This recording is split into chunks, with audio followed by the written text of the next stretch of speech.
Joshna engagement ఉంగరాలని దాచేసి పారిజాతం మీద చెప్పేస్తుంది. "గ్రాని నీకే ఇచ్చాను కదా! ఎక్కడ పెట్టావు" అని. "నాకెప్పుడు ఇచ్చావే" అని ఈ పారిజాతం అడుగుతూ ఉంటుంది.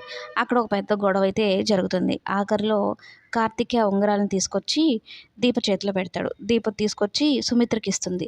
"నీ చేతుల మీదుగా తీసుకుంటున్నా. నీ ఎంగేజ్‌మెంట్ ఏమవుతుందో ఏమో" అన్నట్టుగా సుమిత్ర దీప మీద కోపం పడుతూ ఉంటుంది.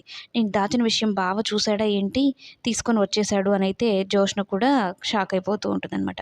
మొత్తం మీదైతే జోష్న ఎంగేజ్‌మెంట్ ఆపడానికి ఉంగరాలు దాచిపెడితే కార్తీక్ తీసుకొచ్చి ఎంగేజ్‌మెంట్ జరిగేలాగా చూస్తూ ఉంటాడనమాట. అయితే పారిజాతం మీదకి నెట్టేసింది కదా! పారిజాతం ఇక జోష్నతో కలవద్దని, మాట్లాడొద్దని శివనారాయణ షాకింగ్ నిర్ణయం తీసుకుంటాడు.